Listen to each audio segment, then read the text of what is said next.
Frédéric Lerouge, bonjour, médecin généraliste de formation, psychothérapeute et formateur chez Qui Consulte Formation. Depuis quelque temps, j'avais l'envie de vous partager avec vous la façon de vulgariser l'approche de l'état de stress post-traumatique que je peux avoir avec mes patients. Aujourd'hui, on connaît très bien l'état de stress post-traumatique, on sait comment ça fonctionne grâce à la neurobiologie, la neuroimagerie.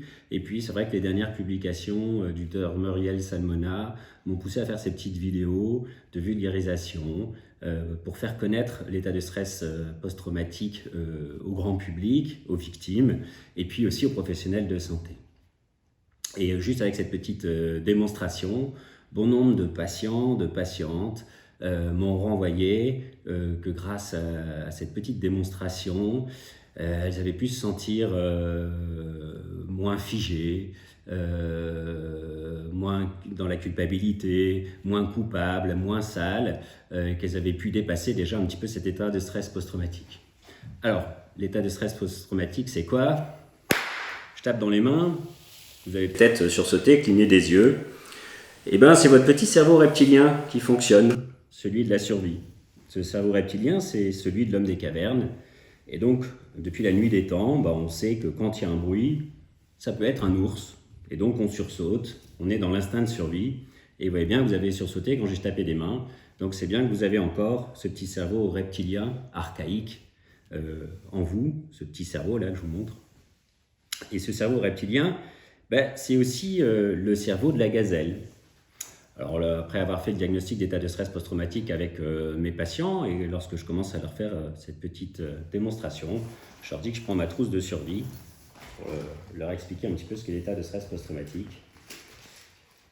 Et donc ce petit cerveau archaïque, celui de la gazelle, depuis la nuit des temps, la gazelle, quand elle est agressée grâce à ce cerveau de survie, elle a 3 possibilités.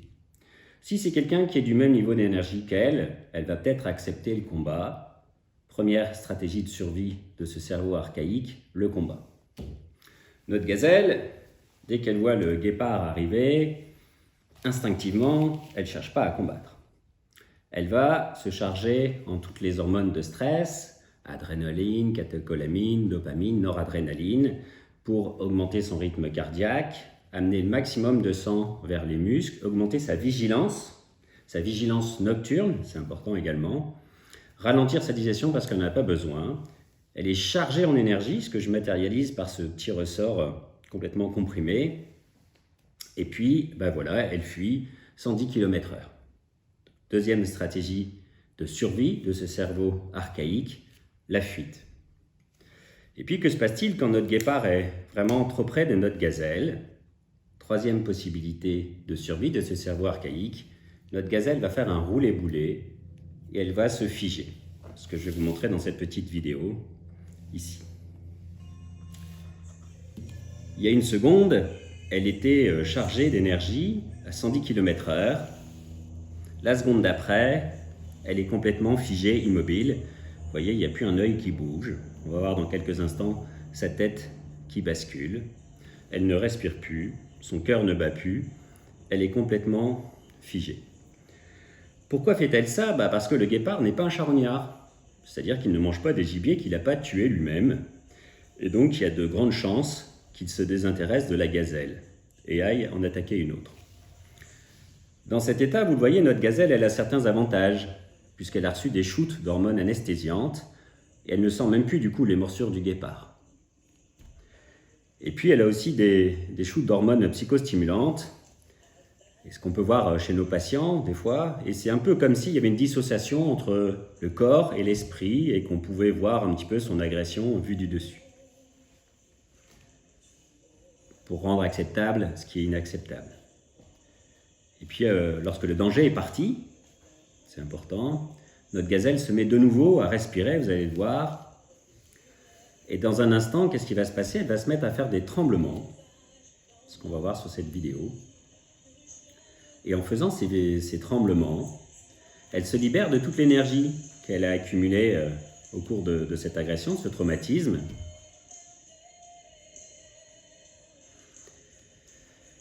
Ces mouvements qui n'ont pas été jusqu'à leur finitude, le rythme cardiaque qui ne s'est pas ralenti, la respiration qui ne s'est pas ralentie, toute cette énergie qu'elle avait accumulée soit pour le combat, soit pour la fuite, mais qu'elle n'a pas utilisée et qu'elle est en train de se libérer en faisant ces tremblements. Alors, bonne nouvelle, notre gazelle a la possibilité, grâce à ce cerveau archaïque, de se débarrasser du traumatisme, puisqu'on pourrait se mettre d'accord sur le fait qu'il n'y a pas trop de gazelles en état de stress post-traumatique ou en dépression dans la jungle, sinon ça serait sûrement la fin de l'espèce. Et puis bonne nouvelle, notre homme des cavernes également, qui a ce cerveau archaïque, parce que depuis la nuit des temps, il a quand même été confronté à bon nombre de traumatismes, et pour autant on n'est pas tous non plus en état de stress post-traumatique ou en dépression. Alors, pourquoi on n'arrive pas à faire ces fameux tremblements? D'ailleurs, peut-être certains d'entre vous ont déjà eu des tremblements. Vous avez bien compris qu'on est mi-homme, mi-animal, et qu'on a 3 stratégies de survie essentielles, donc soit le combat, si c'est possible, soit la fuite, si c'est possible, et sinon le figement, qui, je le répète, est bien une stratégie de survie, ce qui semble au cerveau la meilleure attitude à prendre pour assurer la survie. Eh bien, comme je vous l'ai montré tout à l'heure, nous ne sommes plus des hommes des cavernes, et on n'a pas que ce cerveau reptilien archaïque, on a aussi un cerveau qui pense, qui réfléchit et qui a des émotions. Et c'est bien souvent ces propres émotions qui empêchent la victime de se redresser, de se débarrasser du traumatisme. Le regard qu'elle peut avoir sur elle-même, ce qu'elle se dit de plus négatif sur elle, les cognitions positives, je suis coupable, je suis responsable, des sentiments de honte, d'impuissance, de culpabilité, de terreur, de rage, l'envie de tuer son agresseur, je suis sale, je l'ai mérité. Toutes ces émotions qui nous empêchent de nous relever, mais aussi le regard des autres. Parce que dans la jungle, il n'y a pas de gazelle qui se moque de l'autre gazelle en disant « Ouh, la gazelle, elle a fait la mort devant le guépard ». Alors que nous, on est souvent coincés par le regard de nos proches, nous. Est-ce que mes parents vont me croire? Est-ce que mon conjoint va me croire? Qu'est-ce qu'on va penser de moi? Etc., etc. Et toutes ces émotions, donc, nous empêchent de nous relever. Comment tout ça fonctionne, l'état de stress post-traumatique, la mémoire traumatique? Eh bien, il faut déjà comprendre comment les choses se déroulent lorsque tout va bien. Et donc, vous expliquer que tout ce que vous vivez aujourd'hui, et notamment aussi en regardant cette vidéo, va être stocké dans votre cerveau reptilien, dans votre mémoire archaïque. Et cette nuit, si vous dormez bien, vous allez passer par une phase de sommeil particulière qu'on appelle une phase de sommeil profond paradoxal. Alors profond parce que cette phase de sommeil arrive vraiment en fin de cursus, quand on dort profondément, et aussi paradoxal parce que pendant cette phase de sommeil, on a à la fois une hyperactivité cérébrale, qu'on peut mesurer à l'électroencéphalogramme, et puis aussi, vous allez le voir, des mouvements oculaires qu'on appelle des REM. Ça, c'est pour tout le monde, en passant par les phases de sommeil profond paradoxal. Et au cours de cette phase, toutes les informations que vous avez stockées dans votre mémoire archaïque, dans votre cerveau reptilien, vont être transférées vers votre mémoire à long terme, vers votre cortex frontal. Et dans quelques années, du coup, vous vous souviendrez d'avoir vu le 20 février cette petite vidéo sur les réseaux sociaux vous expliquant ce qu'est l'état de stress post-traumatique avec des gazelles, des guépards. Tout ça fera un souvenir bien précis. Peut-être vous souviendrez-vous de où vous avez regardé cette vidéo, peut-être y avait-il une odeur de thé, de café, plein de sensations corporelles, d'émotions qui vont être ancrées dans ce souvenir, dans ce fameux dossier du 20 dossier. Tout ça, c'est quand ça se passe bien. Mais quand on vit un traumatisme, une agression, dans les nuits suivant le traumatisme, on ne dort pas bien, évidemment. On ne passe donc pas par les phases de sommeil profond paradoxal. On n'a donc pas ces fameux mouvements oculaires qu'on appelle les REM. Et donc toutes les informations restent stockées dans notre cerveau archaïque. Voyez cette petite famille, prenons cet exemple, en train de se balader sur la plage, et d'un seul coup, explosion.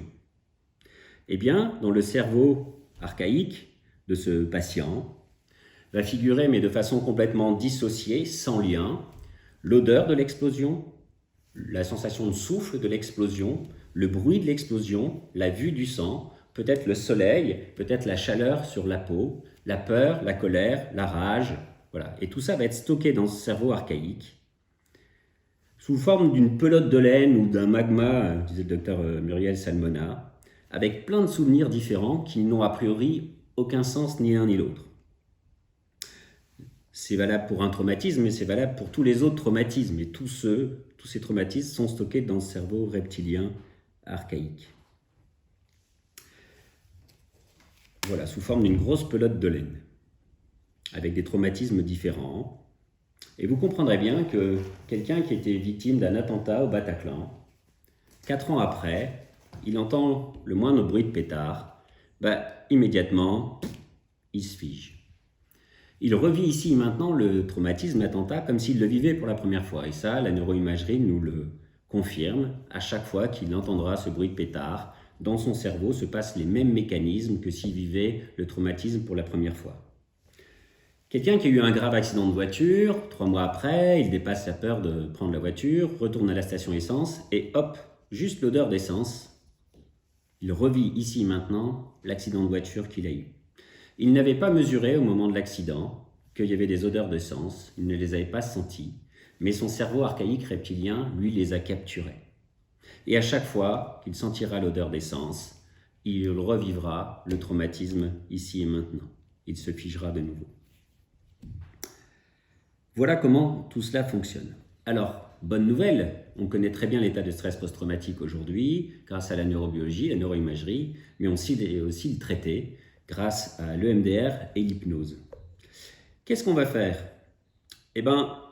En demandant, grâce à l'EMDR et l'hypnose, un moment de suivre les doigts du thérapeute, en tirant sur le bon fil rouge le premier traumatisme, ce que le patient se dit de lui de plus négatif, parce que comprenez bien que quand on se fige, notre cerveau est un peu en mode freeze quand on a le traumatisme, et que c'est un très bon moment pour se dire de soi quelque chose de négatif ou d'intégrer les paroles de l'agresseur ou le ressenti des témoins, et d'ancrer ça de façon définitive dans notre mémoire.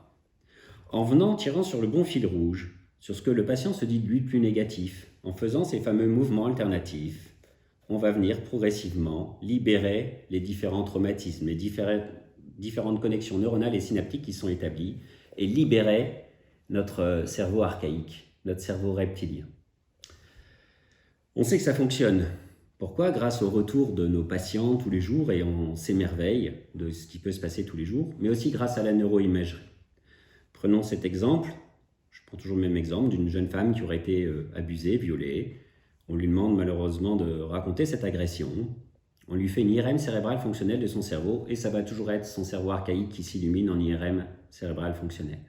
On vient lui faire les séances de mouvements alternatifs et d'hypnose. Elle dit qu'elle va mieux, qu'elle peut se connecter à ce souvenir sans être submergée, sans être activée, on dit dans notre jargon, en pouvant dépasser ce qui lui est arrivé, continuer à vivre, mener sa vie.